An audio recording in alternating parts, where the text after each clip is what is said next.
Hello friends and welcome to pass करो test. आज हम अटेम्प्ट करेंगे साइंस के क्वेश्चंस और टेस्ट के बाद सभी क्वेश्चंस के डिटेल्ड आंसर्स भी होंगे। तो वीडियो बहुत ज़रूरी है और सभी क्वेश्चंस इम्पोर्टेंट हैं। साथ ही जो आंसर्स हैं उनमें जो सही ऑप्शन है उसके साथ साथ जो बाकी ऑप्शंस हैं उनके बारे में भी जानकारी मिलेगी। तो चलिए शुरू करते हैं हमारा आज का टेस्ट। साइंस क्विज और पहला क्वेश्चन शुरू करते हैं। Which equipment is use to measure blood pressure? कौन सा यंत्र रक्त दाब मापन में प्रयुक्त होता है? ग्लूकोमीटर, साइन वेव इन्वर्टर या स्फिग्मो मैनोमीटर? प्रोनाउंसिएशन फिर से एक बार देखें, स्फिग्मो मैनोमीटर। और ऑप्शन डी हाइग्रोमीटर। रक्त दाब यानी ब्लड प्रेशर मापन के लिए कौन सा इस्तेमाल होता है? ऑप्शन सी, जिसका नाम है sphygmo manometer. Sphygmo manometer. Pronunciation थोड़ा मुश्किल है ना, तो इसलिए इसको बार बार प्रोनाउंशिएट करने की भी प्रैक्टिस कर रहा हूँ। चलो, ऑप्शन ए जो है ग्लूकोमीटर। ग्लूकोमीटर होता है ब्लड ग्लूकोज या शुगर लेवल को मीजर करने के लिए। साइन वेव इन्वर्टर, ये तो वो होता है जो डायरेक्ट करंट को अल्टरनेट करंट में बदलता है। और ये स्पिग्मोमेनोमीटर, ये होता है ब्लड प्रेशर को मापने के लिए। आपने देखा होगा डॉक्टर्स ये इंस्ट्रूमेंट यूज करते हैं। बाजू में एक बेल्ट टाइप का, रबर बेल्ट टाइप का जो इन्फ्लेट भी हो जाता है, उसको बांधते हैं और फिर उससे पंप करके और ब्लड प्रेशर को मीजर करते हैं। ऑप्शन डी है हाइग्रोमीटर। और हाइग्रोमीटर होता है जो ह्यूमिडिटी या हवा में वेपर की मात्रा को मापता है। तो ऑप्शन सी स्पिग्मोमेनोमीटर इसका सही उत्तर है। नेक्स्ट क्वेश्चन है, relative humidity is measured by? सापेक्ष आर्द्रता, रिलेटिव ह्यूमिडिटी नापी जाती है हाइड्रोमीटर, हाइग्रोमीटर, लैक्टोमीटर, पोटेंशियोमीटर। किससे नापी जाती है रिलेटिव ह्यूमिडिटी? इसका सही आंसर है ऑप्शन बी, हाइग्रोमीटर। हाइग्रोमीटर जो होता है वो एक ऐसा इंस्ट्रूमेंट होता है जो हवा में ह्यूमिडिटी यानी नमी या ड्यू जिसको कहते हैं, उसकी क्वांटिटी कितनी है उसको मेजर कर सकता है। हाइड्रोमीटर क्या होता है? हाइड्रोमीटर होता है कि लिक्विड्स के अंदर किसी स्पेसिफिक लिक्विड की ग्रेविटी या डेंसिटी जो होती है उसको मापने के लिए यूज होता है। और लैक्टोमीटर क्या होता है? लैक्टोमीटर भी एक तरह का हाइड्रोमीटर होता है जो कि खासकर दूध जो होता है उसकी प्योरिटी को नापने के लिए लैक्टोमीटर यूज किया जाता है। लैक्टो से आप समझ भी गए होंगे कि दूध से संबंधित है। तीसरा पोटेंशियोमीटर, ये चौथा जो ऑप्शन है। पोटेंशियोमीटर क्या होता है? ये इलेक्ट्रिक पोटेंशियल यानी वोल्टेज जो होती है उसको मेजर करने के काम आता है, उसको बैलेंस करने के काम आता है। चलो, थर्ड क्वेश्चन है, the fourth dimension of physics was introduced by? भौतिकी में एक चतुर्थ आयाम का परिचय दिया था किसने? न्यूटन ने, आइंस्टीन ने, गैलीलियो ने या नील बोर ने? और इस क्वेश्चन का सही आंसर है ऑप्शन बी, आइंस्टीन। आइंस्टीन ने अपनी जो स्पेशल जनरल रिलेटिविटी और स्पेशल रिलेटिविटी की थ्योरी थी उनके द्वारा एक स्पेस टाइम का कंसेप्ट जो था, जहाँ पर टाइम को फोर्थ डायमेंशन के रूप में उन्होंने प्रतिपादित किया था। जैसे थ्री डायमेंशन जो होती हैं उनके अलावा थ्री डी जो होती है उसके अलावा उन्होंने टाइम को फोर्थ डी माना था। और इसके अलावा न्यूटन न्यूटन ने क्लासिकल मैकेनिज्म उसमें थ्री डायमेंशन और टाइम को एक सेपरेट एब्सोल्यूट एंटाइटी के रूप में मापा था। वो भी एक बहुत बड़े फिजिसिस्ट थे, आपने न्यूटन के नियम तो पढ़े ही होंगे। फिर है गैलीलियो गैलीली। गैलीलियो गैलीली ने फिजिक्स और एस्ट्रोनॉमी की जो आरंभिक नींव रखी थी सब्जेक्ट की, वो किया था। नील बोर, ये एक डेनिश फिजिसिस्ट थे और जिन्होंने क्वांटम मैकेनिक्स, एटॉमिक स्ट्रक्चर, इसके बारे में हमारा ज्ञानवर्धन किया था अपनी थ्योरीज के द्वारा। नेक्स्ट है lightning can even burn a tree because it contains ट्रेमेंडस amount of किस चीज का? बिजली चमकना जो होता है तड़ित से वृक्ष में आग भी लग जाती है क्योंकि इसमें अत्यधिक मात्रा में होती है। क्या होती है अत्यधिक मात्रा में? Heat energy, electric energy, chemical energy या न्यूक्लियर एनर्जी? तो जी इसमें सबसे ज़्यादा जब उसका नाम ही बिजली है तो विद्युत ऊर्जा इलेक्ट्रिक एनर्जी होती है। ठीक, हीट एनर्जी आप समझ गए होंगे, ऊष्मा की एनर्जी। केमिकल एनर्जी जो उसके अंदर केमिकल्स हैं तो केमिकल्स का तो यहाँ कुछ ऐसा खास काम नहीं है। न्यूक्लियर एनर्जी आपको पता है कि एटम बम जो होते हैं वो बहुत बड़ी ऊर्जा उनसे निकलती है। नाभिकीय संलयन और नाभिकीय विघटन पर दो प्रकार की होती है। तो यहाँ पर जो पेड़ जलने का बिजली गिरने से वो इलेक्ट्रिक एनर्जी है। फिफ्थ क्वेश्चन है the source of the sun's energy is, सूर्य की ऊर्जा का स्रोत है। अब ये तो आपको पता ही है कि पृथ्वी पर जो ऊर्जा का सबसे बड़ा स्रोत है वो सूर्य है। सूर्य से ही हमें ऊर्जा मिलती है अलग अलग प्रकार से, और सूर्य के बिना पृथ्वी पर जीवन की कल्पना करना भी मुश्किल है। लेकिन सूर्य की ऊर्जा का स्रोत क्या है? सूर्य में इतनी ऊर्जा कैसे बनती है, कहाँ से बनती है? इसके लिए ऑप्शंस हैं fission of heavy nucleus, fission of light nucleus, fusion of light nucleus या फिर फ्यूजन ऑफ हैवी न्यूक्लियस। भारी नाभिकों का संलयन या फिर हल्के नाभिकों का संलयन, हल्के नाभिकों का संलयन या भारी नाभिकों का विघटन या विखंडन। तो भाई सूर्य में जो ऊर्जा बनती है वो बनती है हाइड्रोजन के जो एटम्स होते हैं। हाइड्रोजन का एटॉमिक नंबर 1 है, सबसे पहले आता है ये पीरियोडिक टेबल में, तो हल्का वाला है। लाइट न्यूक्लियर होता है इसका।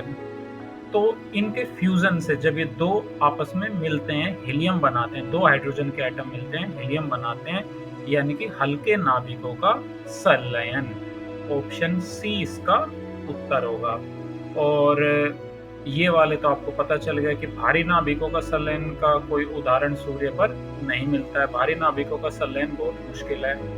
फिजन ऑफ लाइट न्यूक्लियस यानी कि ये यहाँ पर विघटन आना चाहिए था। इससे छोटे हाइड्रोजन का और छोटा होकर, यानी कि उसका भी विघटन होकर और क्या बनेगा? कुछ है ही नहीं हाइड्रोजन से छोटा। तो फिर फ्यूजन ऑफ हैवी यानी कि बहुत भारी नाभिकों का विखंडन ना, वो भी नहीं है। तो ऑप्शन सी जो है वही इसका सही आंसर होगा। नेक्स्ट क्वेश्चन लेते हैं, sixth question. Which one of the following can not be used as nuclear fuel? इनमें से किसका नाभिकीय ईंधन के रूप में प्रयोग नहीं किया जा सकता? ऑप्शन है यूरेनियम, थोरियम, कैल्शियम, प्लूटोनियम। अब इनमें से आपने किसका नाम न्यूक्लियर एनर्जी के आसपास, इसके संदर्भ में, इसके कंटेक्स्ट में नहीं सुना होगा? वो है कैल्शियम। ऑप्शन सी इसका सही आंसर है। कैल्शियम का न्यूक्लियर एनर्जी के लिए उपयोग नहीं किया जा सकता। ये यूरेनियम, थोरियम, प्लूटोनियम ये सारे रेडियोधर्मी है, रेडियो एक्टिव है, इन्हीं का ही प्रयोग किया जाता है। कैल्शियम रेडियो एक्टिव नहीं है, इसका प्रयोग न्यूक्लियर एनर्जी के लिए नहीं किया जाता है। नेक्स्ट है मैग्नेटिक नीडल पॉइंट्स टुवर्ड्स, चुंबकीय सुई किस तरफ संकेत करती है? अगर हम कोई ऐसी मैग्नेटिक नीडल लेते हैं और उसको फ्री छोड़ देते हैं तो वो हमेशा एक फिक्स डायरेक्शन में पॉइंट करती है। तो वो फिक्स डायरेक्शन कौन से, किस तरफ वो इशारा करती है? ये हमें इसका उत्तर देना है।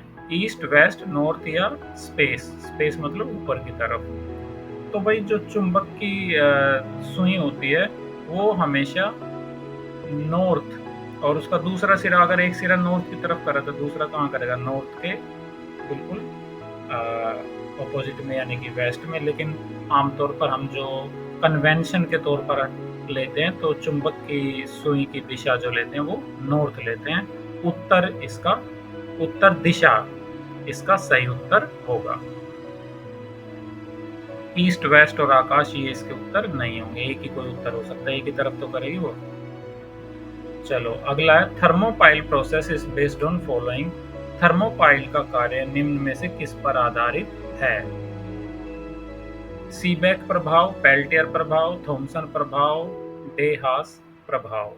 और पहले तो थर्मोपाइल होता क्या है? A thermopile is an electric device that converts thermal energy into electrical energy, यानी कि जो हीट से जो एनर्जी को ये परिवर्तित कर देता है, किसमें? इलेक्ट्रिक, विद्युत ऊर्जा में परिवर्तित कर देता है। It works by connecting multiple thermocouples in series. तो यहाँ पर इसमें से किस पर ये आधारित है?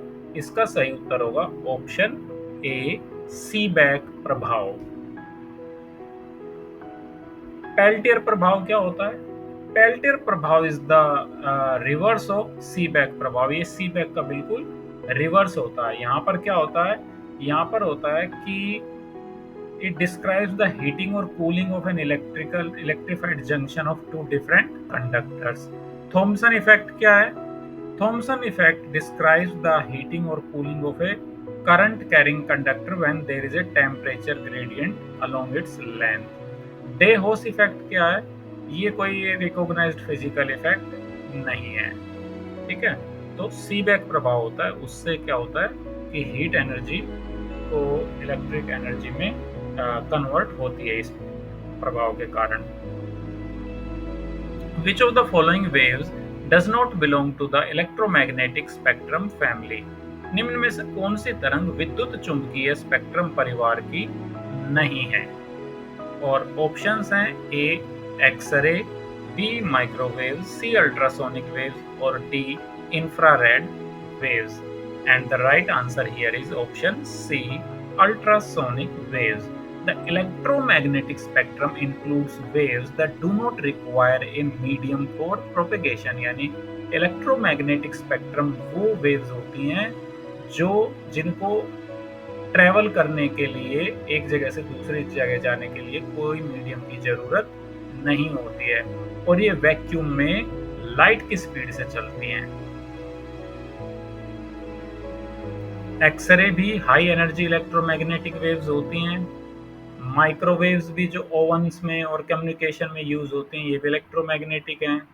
और ये जो है अपना इंफ्रारेड वेव्स, ये भी इलेक्ट्रोमैग्नेटिक वेव्स होती हैं जो कि हीट से जुड़ी हुई हैं, एसोसिएटेड विद हीट। लेकिन जो अल्ट्रासोनिक वेव्स होती हैं, ये साउंड वेव्स होती हैं with frequencies higher than the upper audible limit of human hearing. और जो साउंड वेव्स होती हैं ना, वो मैकेनिकल वेव्स होती हैं, जैसे कि हवा, पानी और सॉलिड्स में से इनको निकलने के लिए, मतलब ये मीडियम इनको जरूरत होती है। आपने सुना होगा या पढ़ा होगा कि चांद पर जो है वो साउंड वेव्स ट्रेवल नहीं कर सकती, क्योंकि वहाँ पर इन्वायरमेंट में कोई मीडियम नहीं है, कोई हवा नहीं है, कोई कण नहीं है, वैक्यूम है। तो ये इलेक्ट्रोमैग्नेटिक वेव्स, ये अल्ट्रासोनिक वेव्स वहाँ पर ट्रेवल नहीं कर सकते हैं, साउंड वेव्स वहाँ पर ट्रेवल नहीं कर सकते हैं, जबकि ये इलेक्ट्रोमैग्नेटिक वेव्स ए, बी और डी वहाँ पर ट्रेवल कर सकती हैं। नेक्स्ट क्वेश्चन है, which part of the sunlight warms solar cooker? सूर्य के प्रकाश का कौन सा भाग सौर कुकर को गर्म कर देता है? और आपके ऑप्शंस हैं a ultraviolet, b red light, c infrared या d cosmic rays. And the answer is option c, infrared waves. Solar cooker जो होते हैं प्राइमरीली वो यूटिलाइज करते हैं infrared radiation from the sun to heat food. Infrared radiation, जिसको कि अक्सर हीट रेडिएशन भी कहा जाता है, ये डार्क ओपेक सरफेस जो है वो इसको एब्जॉर्ब कर लेते हैं और इसको थर्मल एनर्जी में चेंज कर देते हैं। अल्ट्रावायलेट वेव्स यानी पराबैंगनी जो प्रकाश होता है, ये सनबर्न और स्किन डैमेज कोज कर सकती हैं, और ये डायरेक्ट हीटिंग सोलर कुकर में इस्तेमाल नहीं होती हैं। रेड लाइट ये एक तरह की विजिबल लाइट है, और ये हीट तो करती है लेकिन बहुत मामूली, इसका इस्तेमाल कुकर, सोलर कुकर में इस्तेमाल नहीं किया जाता है। और कॉस्मिक रेज, ये बहुत ही हाई एनर्जी पार्टिकल्स होते हैं जो आउटर स्पेस से आते हैं, और ये भी हीटिंग में कोई रोल, सौर कुकर को हीट करने में कोई रोल अदा नहीं करती हैं। The velocity of light is maximum in, प्रकाश का वेग सबसे ज्यादा किस में होता है अधिकतम? डायमंड में, वाटर में, वैक्यूम में या हाइड्रोजन में? इनमें से किस में सबसे तेज साउंड चलेगा? तो अभी जैसे हमने ऊपर बात की थी, ये प्रकाश जो होता है वो इलेक्ट्रोमैग्नेटिक वेव्स होती हैं, और ये वैक्यूम में सबसे तेज चलते हैं, इनको किसी मीडियम की जरूरत ही नहीं है। जो सूरज से और पृथ्वी तक आ रहे हैं, तो रास्ते में तो कोई मीडियम नहीं है, वो तो वैक्यूम है स्पेस में, और उससे ही होकर 8 मिनट में पहुंच जाती है। तो सबसे तेज जो होती है प्रकाश का वेग, वो वैक्यूम में होता है। अगला क्वेश्चन है, if the door of the refrigerator is kept open for some hours then the temperature of the room will. यदि रेफ्रिजरेटर के दरवाजे को कुछ घंटे के लिए खुला छोड़ दिया जाए तो कमरे का तापमान क्या होगा? Decrease, increase, remain unchange, only near by area of refrigerator will decrease. क्या होगा भाई? तो कमरे का टेम्परेचर जो है ना, वो आपको क्या लग रहा है, घटेगा कि बढ़ेगा? Actually it will increase. Why? A refrigerator works by moving heat from its interior to the surrounding environment, और ये कंप्रेसर का इस्तेमाल करता है, और एक रेफ्रिजरेंट का जो ये काम करता है। अगर हमने दरवाजा खुला छोड़ दिया तो रेफ्रिजरेटर कोशिश तो करेगा कि पूरे कमरे को वो ठंडा कर दे, लेकिन ये जो है वो कमरे में अपने कंडेंसर कोयल जो इसके पीछे होती है उससे हीट भी छोड़ेगा, और जो कंप्रेसर को इतने बड़े कमरे को ठंडा करने में बहुत ज़्यादा इसके कंप्रेसर को काम करना पड़ेगा, और इतना एफिशिएंट तो होता नहीं है कि जितनी एनर्जी मिले उतनी की उतनी पूरी 100% एनर्जी को ये ठंडा करने में ही लगा दे। तो एनर्जी तो इसको चाहिए होती है ज़्यादा, उससे गर्मी तो उत्पन्न होगी ज़्यादा, लेकिन जो एनर्जी का इस्तेमाल ये ठंडा करने में करेगा, जो ठंड मतलब कूलिंग इफेक्ट जो होगा वो कम होगा। तो कमरा जो कंप्रेसर है वो ज़्यादा गर्म कर देगा, उसकी कोयल जो होती है वो ज़्यादा गर्म कर देगी, और कमरा का नेट जो टेम्परेचर होगा वो बढ़ जाएगा। विच of the following produces more severe Burns? निम्न में से किसके द्वारा अधिक गंभीर ज्वालक पैदा होता है? ज़्यादा जलन किससे होती है? A boiling water, b steam, c hot air, या डी सन रेज।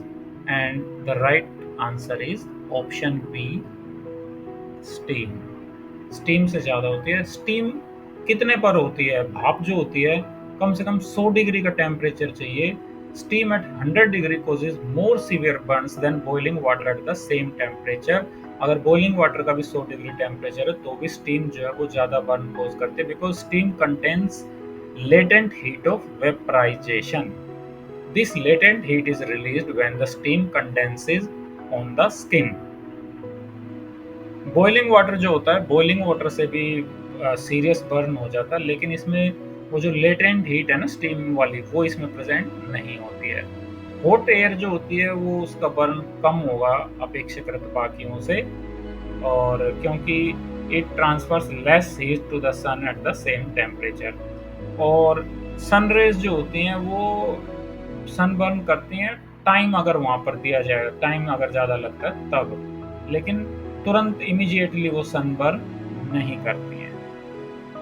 तो ऑप्शन बी स्टीम इसका सही आंसर होगा। The walls of the hall built for music concert should be. Music concerts के लिए जो हॉल होते हैं उसकी वॉल कैसी होनी चाहिए? ध्वनि को बढ़ाने वाली, ध्वनि प्रेषित करने वाली, ध्वनि को परावर्तित करना चाहिए, या ध्वनि को अवशोषण करना चाहिए, एब्जॉर्ब करना चाहिए? तो भाई उनको ध्वनि को एब्जॉर्ब कर लेना चाहिए, ताकि जो ध्वनि कंसर्ट के डायरेक्ट जो जहाँ पर इंस्ट्रूमेंट बजाए जा रहे हैं, जहाँ पर गाया जा रहा है, वहाँ से जो ध्वनि आए बस हम वही सुने, वो नहीं कि जो दीवारों से टकरा कर गूंज के आ रहे हैं, फिर तो सारा मिक्सअप हो जाएगा। और जो एम्पलीफाइंग जो होता है ये साउंड, ये दीवारों से नहीं होता, ये इलेक्ट्रॉनिकली होता है, एम्पलीफायर लगाए जाते हैं। और ट्रांसमिट साउंड दीवारों को करने के बजाय उससे तो साउंड लीकेज होगी और अच्छा नहीं रहेगा, वो तो जो स्पीकर सिस्टम होते हैं वही करते हैं। रिफ्लेक्ट साउंड की लाइवनेस के लिए ज़रूरत तो होती है, लेकिन अगर वहाँ पर दीवारें जो करने लगेंगी इतना ज़्यादा कर देंगे रिफ्लेक्ट कि वो फिर सारा मज़ा किरकिरा हो जाता है। तो वहाँ की दीवारें बनाई भी ऐसे जाती हैं। आप सिनेमा हॉल में गए होगे तो आप देखोगे कि दीवारों पर इस तरह से कपड़ा जैसा कुछ लगा होता है, इस तरह की परत चढ़ी होती है जिससे कि वो साउंड को एब्जॉर्ब कर लेती है। Pendulum clock could move faster. Pendulum घड़ी तीव्र गति से चल सकती है कब? ग्रीष्म ऋतु में, शीतकाल में, वसंत ऋतु में या वर्षा ऋतु में? और मुझे ये याद आ रहा है कि ये क्वेश्चन जो है हमने वो किया था पहले कभी, उससे थोड़ा-सा मतलब ये चेंज होके लैंग्वेज आ गई है, जो कि मैं बार-बार कहता हूँ कि वही गिने-चुने क्वेश्चन्स होते हैं। गिने-चुने का मतलब ये नहीं कि बस 10-20 ही, होते हज़ारों में हैं। पढ़ने तो हमें बहुत ज़्यादा पड़ता है, लेकिन जो इम्पोर्टेंट क्वेश्चन्स होते हैं ना, वो घुमा-फिरा के उसी क्वेश्चन बैंक्स में से आते रहते हैं। तो आपको प्रैक्टिस करनी होगी कि भई इनको अगर ये अलग उसमें लैंग्वेज में भी आ जाएँ, तो आप इनको समझ सको, इनके उत्तर दे सको। तो घड़ी जो होती है, पेंडुलम वाली जो घड़ी होती है, वो शीतकाल में तेज़ी से चलती है। ऐसा क्यों होता है? वो क्वेश्चन शायद था कि गर्मी में उसकी गति धीमी क्यों हो जाती है? वो during winter the temperature is lower, metal parts of the pendulum यानी कि जो रोड होती है और दूसरे जो मेटालिक पार्ट्स होते हैं, वो कॉन्ट्रैक्ट करते हैं। कॉन्ट्रैक्ट मतलब सिकुड़ जाते हैं थर्मल एक्सपेंशन कॉन्ट्रैक्शन की वजह से। और इससे क्या होता है कि जो डिक्रीज होता है लेंथ में, इसके लिए एक बड़ा सा फार्मूला है। वो एल घटने से फिर उसका जो पीरियड होता है वो शॉर्टर हो जाता है, जो टी को, ये टी मतलब टाइम को भी शॉर्ट कर देता है। और गर्मियों में टेम्परेचर हाई होता है, तो गर्मियों में जो ये पेंडुलम क्लॉक है ये धीमी पड़ जाती है। चलो भाई अगले कुछ क्वेश्चंस लेते हैं जल्दी-जल्दी। The square root wave of a gas at constant temperature is directly proportional to, यानी स्थिर ताप पर किसी गैस के अणु का वर्ग माध्य मूल वेग किसके अनुक्रमानुपाती होता है? ऑप्शन ए है 1/t, b under root t, t या फिर टी स्क्वायर। टी क्या है?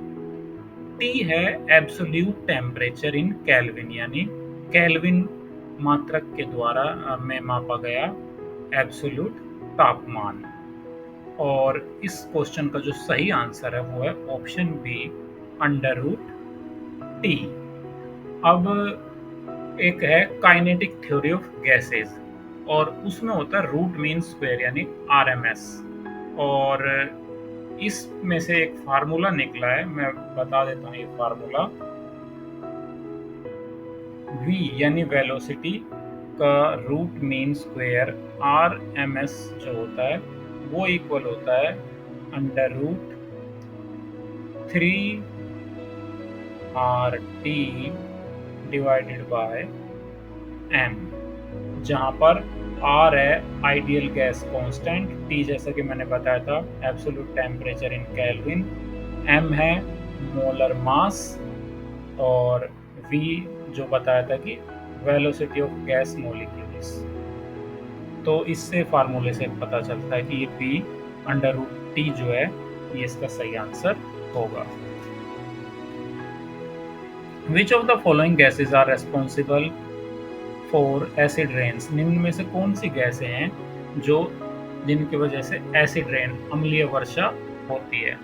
और ऑप्शन है carbon dioxide, sulphur dioxide, carbon dioxide nitrogen dioxide, sulphur dioxide nitrogen dioxide, sulphur dioxide and carbon monoxide. And the right answer is option c sulphur dioxide and nitrogen dioxide. इनकी वजह से acid rain यानी अम्लीय वर्षा होती है। CO2 से होती तो है, ये कंट्रीब्यूट तो करती है नेचुरल एसिडिटी ऑफ रेन, लेकिन मेजर कंपोनेंट जो है वो SO2 और NO2 ही होते हैं। The enemy element of copper is, तांबा यानी कॉपर का जो शत्रु तत्व है वो कौन सा है? इनमें भी शत्रुता होती है भाई, और इसका शत्रु तत्व कौन सा? सल्फर, फास्फोरस, वाटर या क्रोमियम? ऑप्शन ए सल्फर जो है ना वो तांबे का शत्रु होता है। क्यों होता है? Sulfur is often referred to the enemy of copper because it readily reacts with copper to form copper sulfide. Copper के साथ बड़ी जल्दी मिलके क्रिया करके ये कॉपर सल्फाइड बना देता है, और copper sulphides are often brittle, corrosive and significantly reduce copper's electrical conductivity. Copper sulphide जो होता है ना वो इसको आसानी से टूटने और जंग लगने, और कॉपर में जो उसकी बिजली के संचालन की शक्ति होती है उसको भी कम कर देता है। और इन्हीं सब चीज़ों के लिए कॉपर का इस्तेमाल होता है, कॉपर के तार बनते हैं। तो अगर इनमें कॉपर में यही सारी कमियां आ जाएंगी तो फिर कॉपर का इस्तेमाल कौन करेगा? इसलिए सल्फर जो है कॉपर के साथ मिलकर ऐसे काम कर देता है कि कॉपर को किसी काम के लायक छोड़ता नहीं है, इसलिए सल्फर को कॉपर का दुश्मन कहा जाता है। The storage of ascorbic acid in food causes, भोजन में अगर शॉर्टेज, सॉरी स्टोरेज नहीं है, शॉर्टेज है, कमी, भोजन में एस्कॉर्बिक एसिड की कमी से क्या हो जाता है? Option A rickets, B scurvy, C night blindness और डी बेरी। तो एस्कॉर्बिक एसिड जो होता है वो कौन होता है? एस्कॉर्बिक एसिड विटामिन सी होता है और विटामिन सी की कमी से स्कर्वी होता है। ऑप्शन बी इसका सही आंसर है। Ascorbic acid is the chemical name of vitamin C.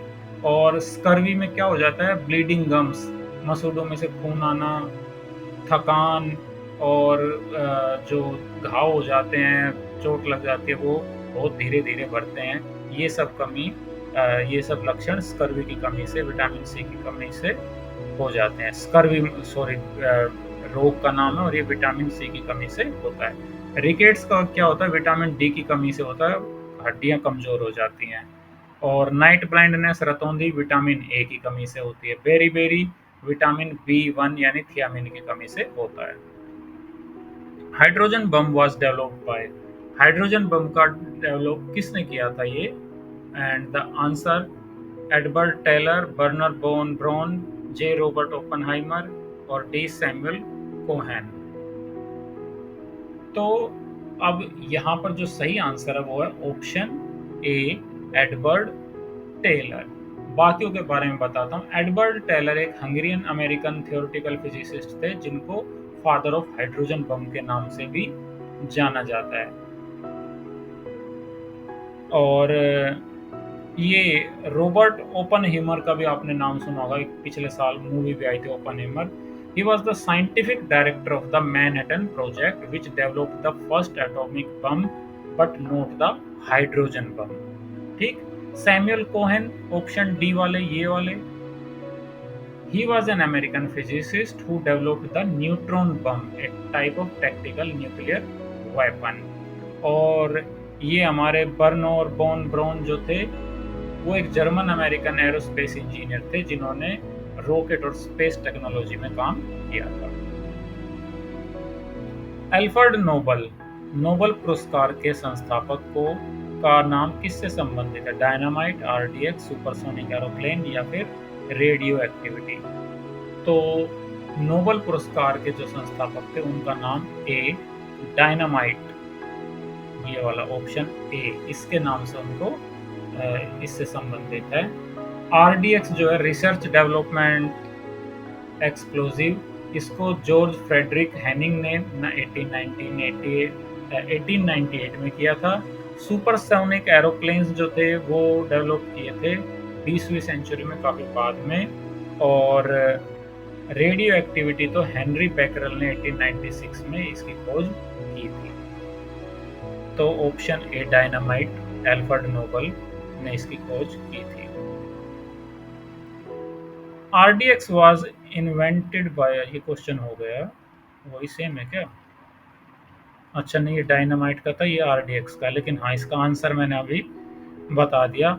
RDX was invented by किसके द्वारा? जब जैसा कि अभी ऊपर बताया था, हैनिंग के द्वारा। ऑप्शन डी इसका सही आंसर होगा।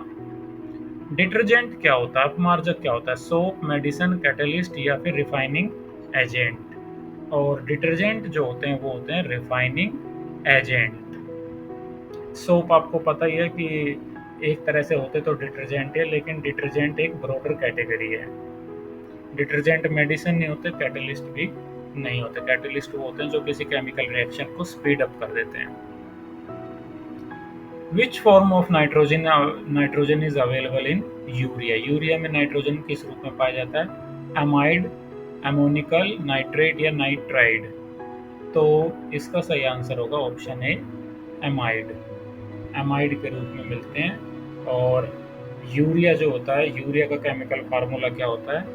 यूरिया का केमिकल फार्मूला होता है CO इन ब्रैकेट्स NH2 फिर बाहर 2, यानी NH2 के 2 molecules. What percentage of phosphorus P2O5, ये 5 यहाँ नीचे ऐसे आना चाहिए था, जैसे 2 आया है। And nitrogen is present in DAP DAP, कितने प्रतिशत फास्फोरस तथा नाइट्रोजन पाई जाती है DAP में? 10 नाइट्रोजन, 20 P2O5, 18% नाइट्रोजन तथा 46 P2O5, या फिर 30%, 60, 35, 70? And the right answer here is option B, 18% nitrogen तथा 46% P2O5। DAP की क्या फुल फॉर्म होती है? ये कोई इम्पोर्टेंट क्वेश्चन है, कृषि से संबंधित, खाद से संबंधित DAP। इसका भी आंसर बता देते हैं। DAP की फुल फॉर्म होती है डाई अमोनियम फॉस्फेट, DIAMMONIUM,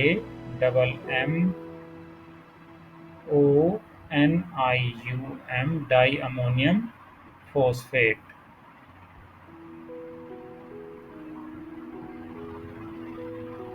और ये आपको बता ही दिया गया है कि इसमें फास्फोरस और नाइट्रोजन की क्या परसेंटेज होती है। तो फ्रेंड्स, ये थे हमारे आज के साइंस के क्वेश्चंस। काफ़ी चैलेंजिंग क्वेश्चंस थे, लेकिन एक्सप्लेनेशन के साथ इनका हमने उत्तर जाना और हमारी जानकारी बढ़ी। तो फ्रेंड्स, ये था हमारा आज का साइंस का test, and I hope that you have must have learn something new watching this video. और आपको ये वीडियो पसंद आया होगा। आपको आने वाले एग्जाम्स में इस वीडियो को देखने से कुछ ना कुछ बेनिफिट मिलेगा। तो अगर आपको ये वीडियो पसंद आया तो इस वीडियो को लाइक कर दीजिए। साथ ही अगर आपने चैनल अभी तक सब्सक्राइब नहीं किया है तो सब्सक्राइब कर लीजिए, और वीडियो के लिंक्स अपने फ्रेंड सर्कल में भी शेयर कीजिए। Thank you for watching this video, and please like, share and subscribe. Pass karo test.